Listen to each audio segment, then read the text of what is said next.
Welcome, everybody. Thanks for tuning in to the Reset podcast for the working class. I am your host, Mr. Andre Allen Clay Bennett. Uh, Thanks for tuning in. We are streaming live tonight on Facebook on the Reset page and on YouTube on the Reset page. In case you happen to miss tonight's broadcast, you can always click on the resetonline.com. Just search that and it will take you directly to the YouTube page where you can subscribe, thumbs up as we continue to try to build the audience, give out pertinent information and education. Tonight's show was inspired by events from last weekend. Uh, Both concerning, disheartening, with the killing of Rashad Brooks in Atlanta by the police.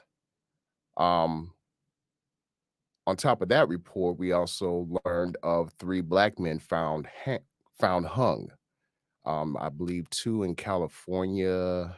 The other one, I don't remember the state, but also what went viral was a video of an altercation between a couple and Aurora, Illinois Department officers. Um, all of these things got people talking, commenting a lot on Facebook and the other platforms.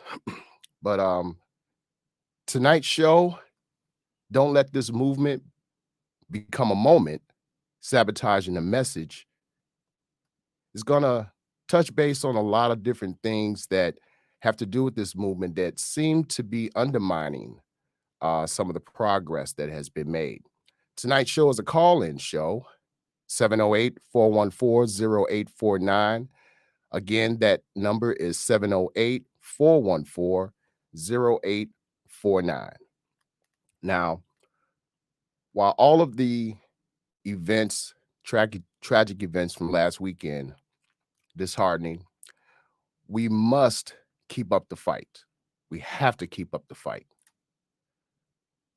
We must continue applying pressure to both law enforcement and our elected officials in order to get the justice that we seek as a people.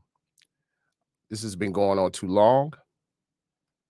Protests have erupted all over the country, all over the world, and we have to keep the fire burning.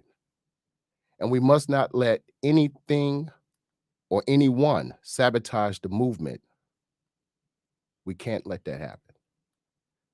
Not when so much progress has been made, although it not be exactly where we want it to be.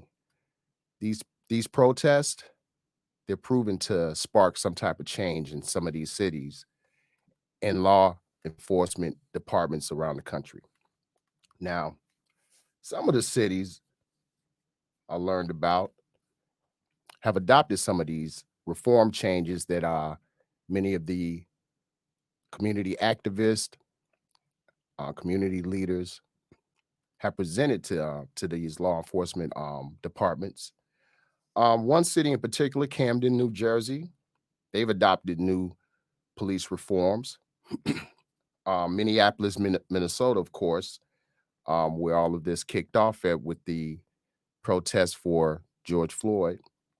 Seattle, Washington, um, they've adopted some new reforms. San Diego, Denver, Colorado, Gary, Indiana, and Somerville, Maryland. They've all adopted some type of reform to try to change the way they've been conducting police policy there. Um, for instance, in Camden, New Jersey, um, they've done a total and complete overhaul and reboot of the local police department, including throwing out their union contract, which seems to be a little stickler for when we're trying to seek justice against law enforcement for over abuse of power. In Minneapolis, they've banned chokeholds and the use of tear gas. Same thing in Seattle, Washington, where they've also banned chokeholds and the use of tear gas.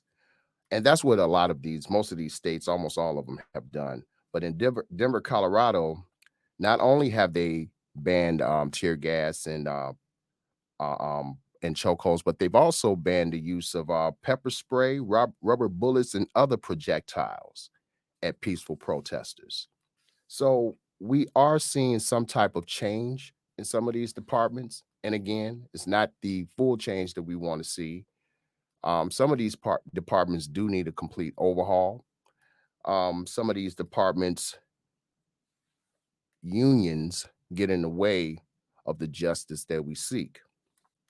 Now, controversy has come about regarding what police reform looks like. Um, After communicating with quite a few of my followers on Facebook and on YouTube, I decided to gather a list of some of those reform ideas that people may have. Um, and despite whether or not you agree with them or not, these are definitely being adopted across the country. And again, just to go down a list of some of the reforms that we're seeing, the renegotiating of union contracts. Again, this has been a stickler for citizens to be able to seek justice when the unions protect bad officers.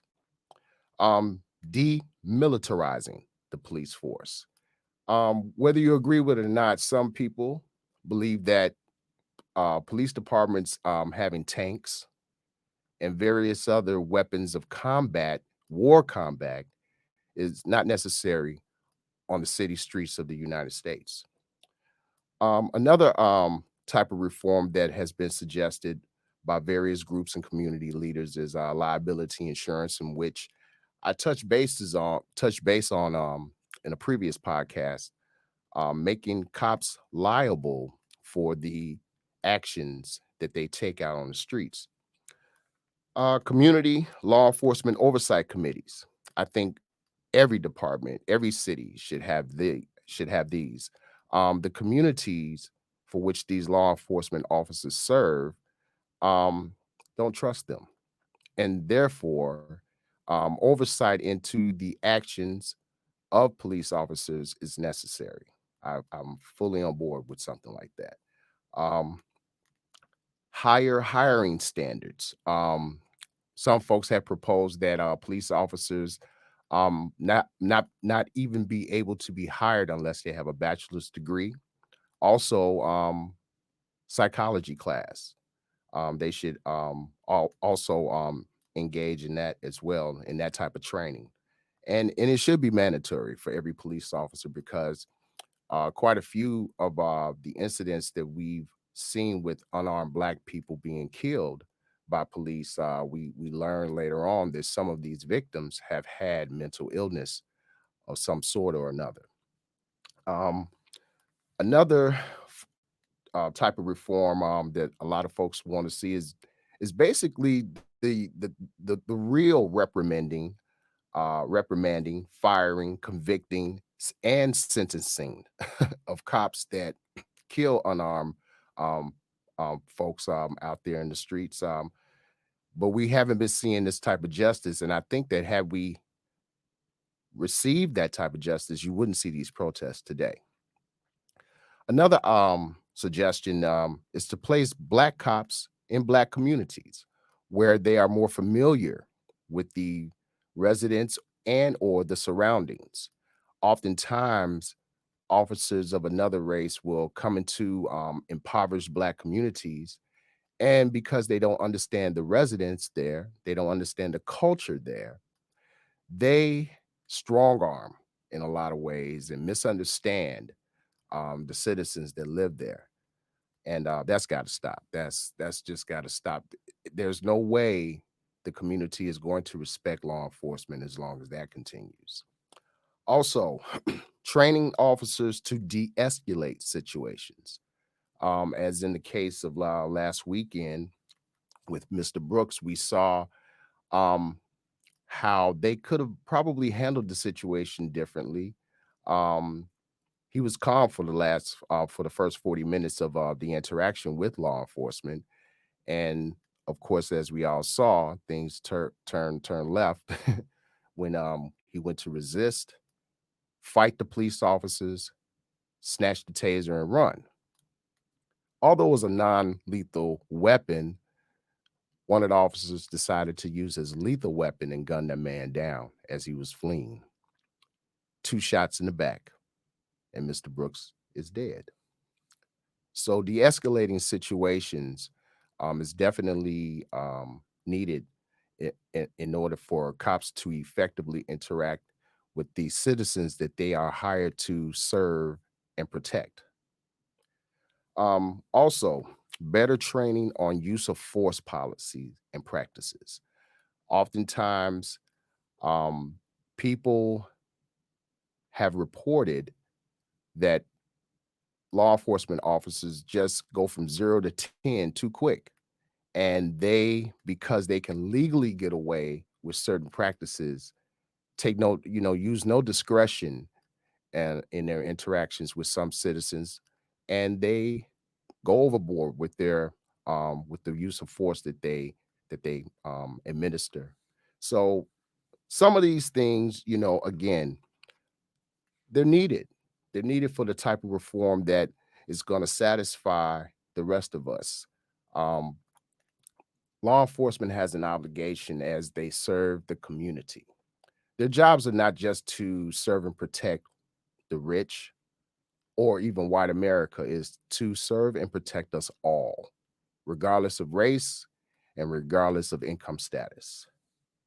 So, along with that, let me get into the sabotaging.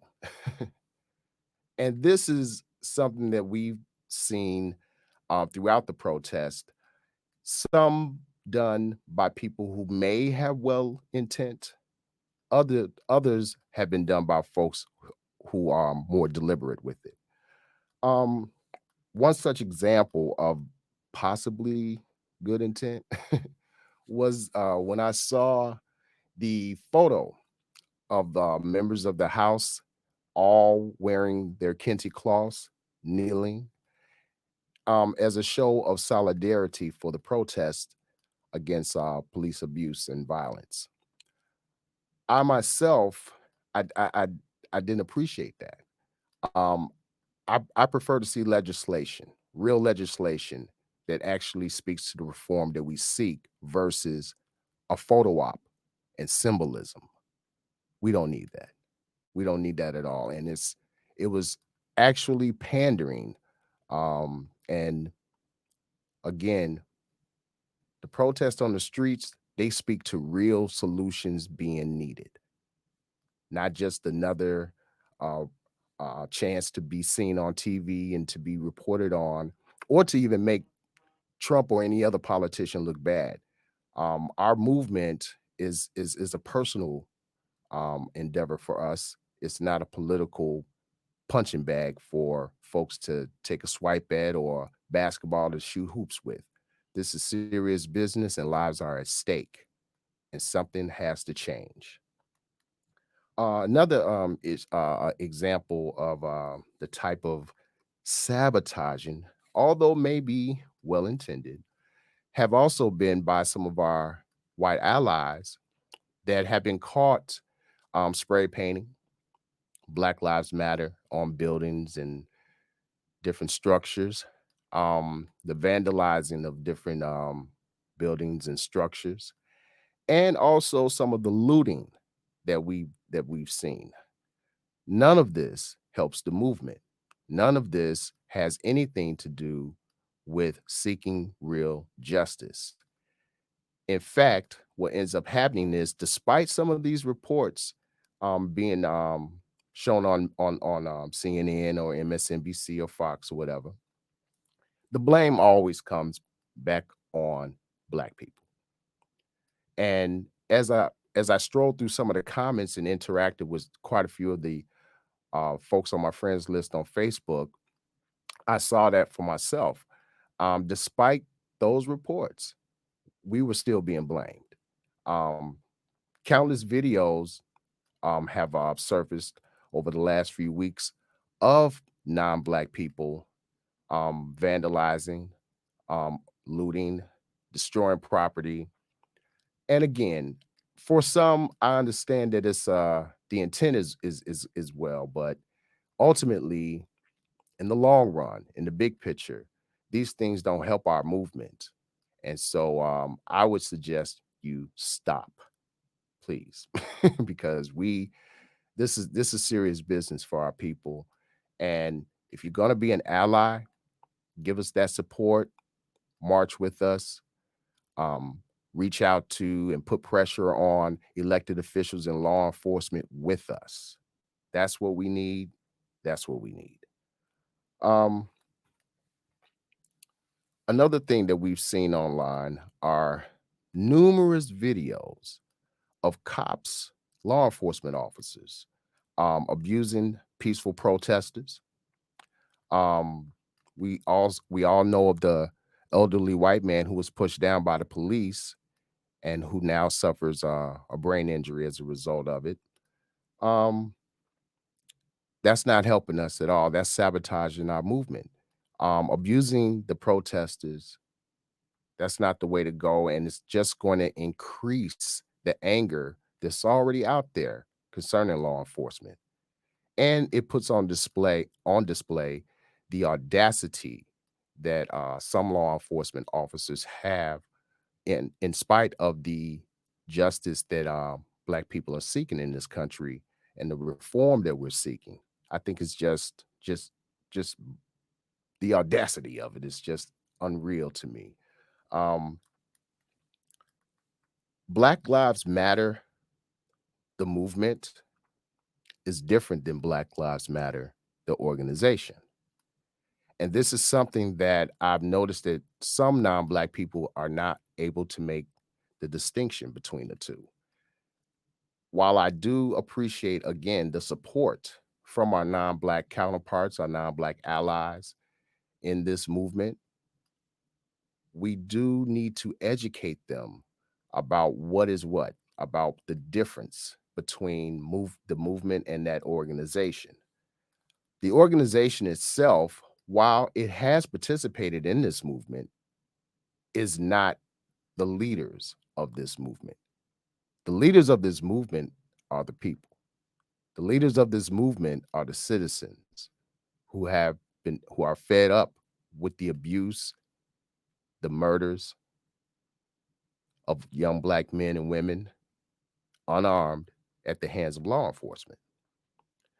And media, they tend to propagate some of this by not um, adding context to many of the reports that they do. And that's why independent reporting is so important nowadays. Another issue that we have that's sabotaging us is division among the races, most specifically between black and brown people who both of us disproportionately are killed by law enforcement. In the last couple of weeks, we have seen reports of black and brown people um, at odds with one another. Um, and this can't happen. This can't continue to happen. Not when these white supremacists don't like either one of us. So going at each other, that's not helping. That's not helping the movement. That's not helping either of our races.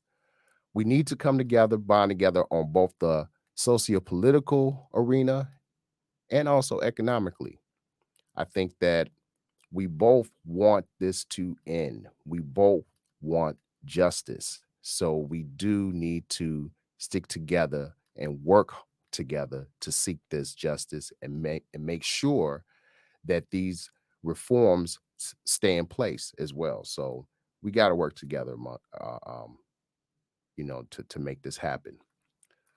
Another issue that I came across was apparently some non-black social media influencers are have decided to show their sense of solidarity with the movement by donning blackface. My question is, how the hell does that help too? It makes no sense. Um, while I again can appreciate the allyship from our non-black brothers and sisters across the country and around the world, you don't have to do anything extra to prove that you are on board with the movement. The best thing is to stay white faced or brown faced or whatever face you are. Do not, don't patronize this. Don't patronize this. It's insulting and it undermines the very serious reforms that we seek. This is not, that's not going to work for us. Um, I wanted to get into also a talk about the video that went viral from Aurora, Illinois, where we have a couple who, according to police, were allegedly fighting in a car when they addressed this couple. And the first footage of this encounter was actually that went viral was actually posted by a bystander who was driving by.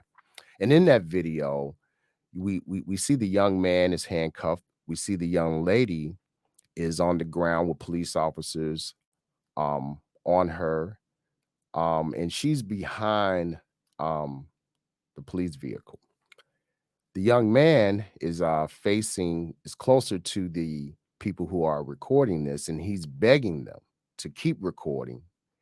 And he goes on to state that the police have been abusive towards he and his girl, and that and that they quote unquote choked her out. And this sparked all kinds of outrage. This sparked a number of community activists that I'm familiar with on a personal level to address again the mayor of Aurora and law enforcement. And subsequently, the next day, dash cam footage of the encounter was released.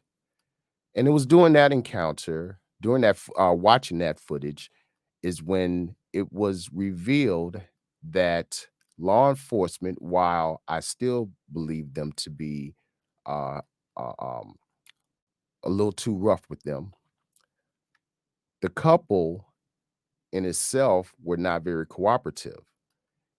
And again, not that I agree with the way the police handled the situation, but at the same time, giving police a way to abuse you, a chance to abuse you, that's not helping. That's not helping you. That's not helping this movement. And for I think for some law enforcement, it justifies their prejudices against Black people. We have to be careful of that, and we can't cry wolf about issues, about interactions with law enforcement. We must seek real justice. We must seek real reform. Again, crying wolf, that's not helping our people. And we got to do better than that. We have to do better than that. I am proud of the community activists here and around the country for the pressure that they continue to put on. And it's not going to stop anytime soon. No time soon, nor should it. Nor should it. We have to keep on law enforcement. We have to keep on our elected officials. If our elected officials are not doing the jobs that we elected them to do, we must vote them out. They do not deserve the positions that we gave them. They don't deserve them at all. Not going to be on here too long tonight. I just basically wanted to kind of go over some of the issues that we've come across this weekend and the last few weeks concerning this protest. I just know that young people across the country are probably who inspire me the most about this protest. The young people of all the different races that continue to ally themselves and go at this thing head on. We have seen violence, we have seen destruction. And some would even argue that those were necessary evils in order to spark some type of change. And in some cases, as I mentioned, with the cities that that have adopted some types of reform to their policies, police policies. Some folks would suggest that this violence help make that happen. One thing for sure, I do believe that as a people, we need to learn what what we have the right to do and what we don't have the right to do. Assuming that we have the right to do one thing and then finding out later that maybe not, that can be a big surprise for those of us who have not taken the time to become educated about the law. But that is no excuse for police officers to continue the abuse, to continue the murders that we've seen of our people. So, with that being said, keep up the fight, keep the pressure on, and keep the fires lit. Not going to be on here long this evening, but anyone wants to call in, again, the number is 708-414-0849. Tonight, again, is a special broadcast of the Reset Podcast. Last weekend, we couldn't make it. But yeah, tonight, call in if you have any suggestions about police reforms, any thoughts about the sabotaging of the message that this movement keeps continues to push forward. Um, Other than that, we're gonna log off and continue on with the rest of the evening. I want to thank everybody for tuning in.